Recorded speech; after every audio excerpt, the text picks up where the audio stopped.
Atlantic and I'm going down like the Titanic. Eyes blue like the Atlantic and I'm going down like the Titanic. Eyes blue like the Atlantic and I'm going down like the Titanic. Eyes blue like the Atlantic and I'm going down like the Titanic. Eyes blue like the Atlantic and I'm going down like the Titanic. Eyes blue like the Atlantic and I'm going down like the Titanic. Eyes blue like the Atlantic and I'm going down like the Titanic. Eyes blue like the Atlantic and I'm going down.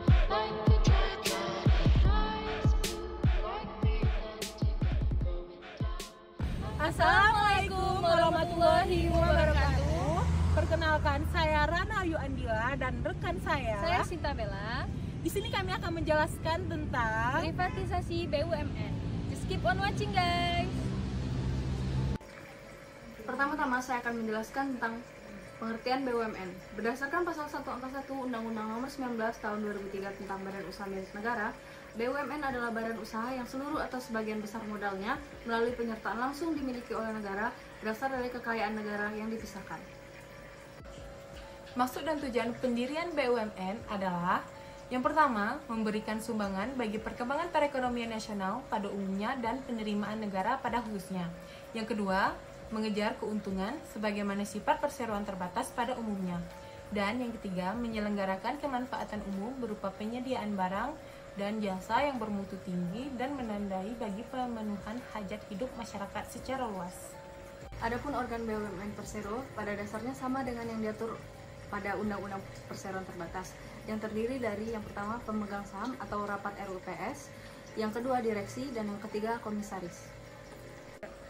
Mengenai privatisasi BUMN Persero sekitar 16 tahun yang lalu, jika merujuk kepada pasal 1 angka 12 Undang-Undang Nomor 19 Tahun 2003, bahwa yang dimaksud dengan privatisasi adalah penjualan saham Persero baik sebagian maupun seluruhnya kepada pihak lain dalam rangka meningkatkan kinerja dan nilai perusahaan, memperbesar manfaat bagi negara dan masyarakat, serta memperluas pemilikan saham oleh masyarakat. Jadi, kalian dapat mengetahui privatisasi terjadi karena perubahan pemegang saham sebagai pemberi modal. Karena dilihat dari perbedaan prinsip antara BUMN dan badan hukum privat terdapat pada modal dan pemegang saham. Analisis dampak privatisasi BUMN di Indonesia.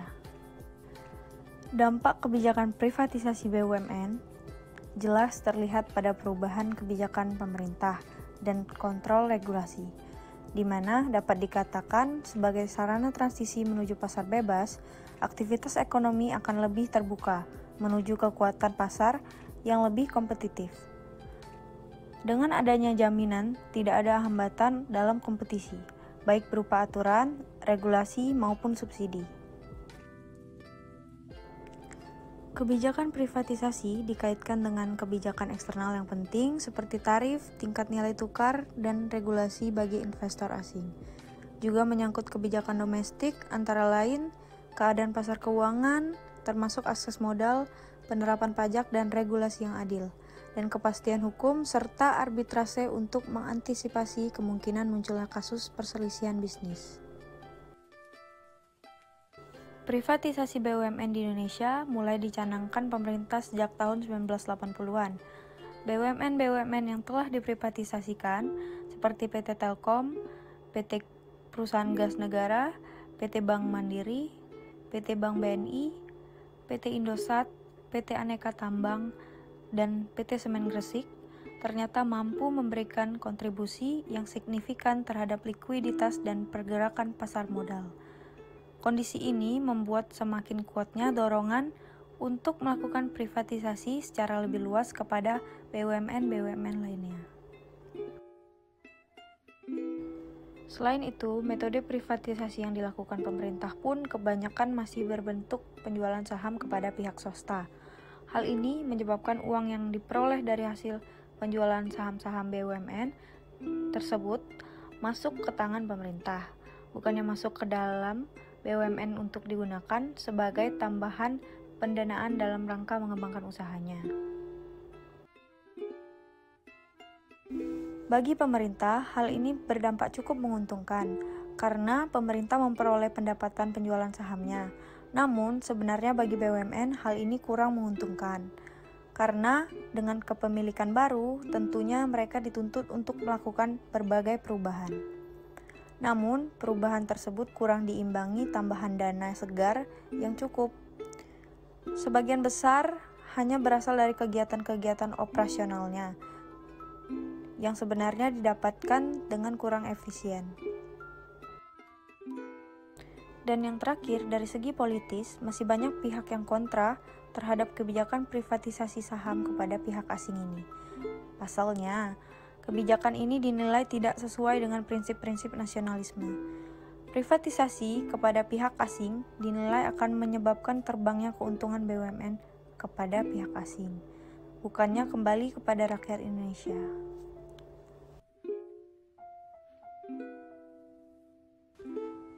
Analisis kondisi ideal untuk melakukan privatisasi.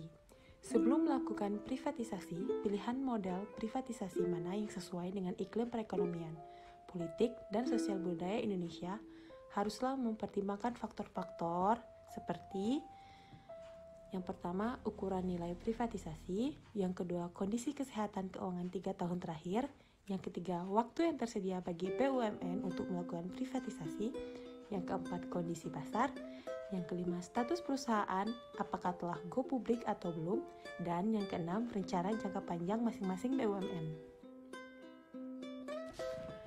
Di antara metode privatisasi BUMN yang sering digunakan seperti yang telah dikemukakan tersebut, yang dianggap relatif sesuai dengan kondisi BUMN dewasa ini adalah penawaran saham BUMN kepada umum dan pembelian BUMN oleh manajemen atau karyawan.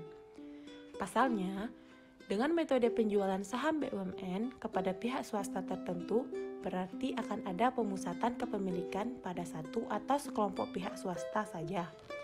Hal ini kurang sesuai dengan jiwa demokrasi ekonomi yang menghendaki pemerataan kesejahteraan.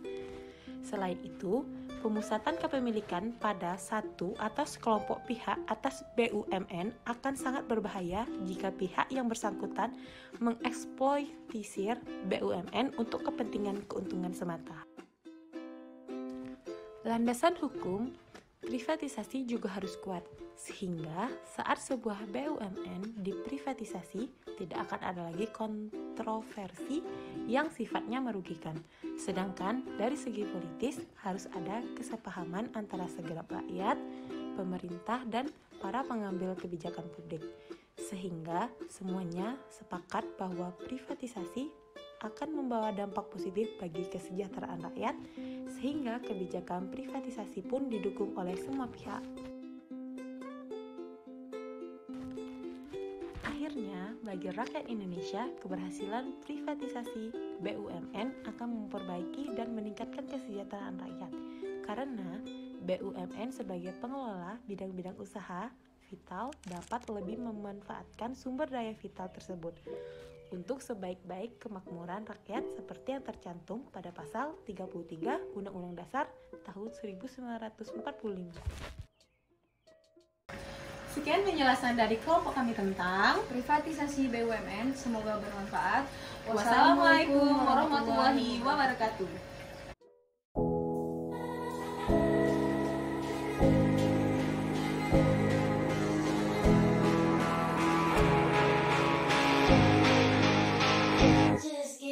One less day, one less dollar. Life's about the small things with the big money.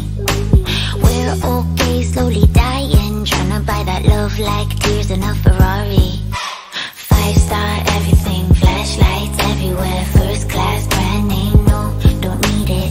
I got economy, goddamn company, no silver spoon, but hey, I'll eat it. Oh, where do we go? Where do we go from here?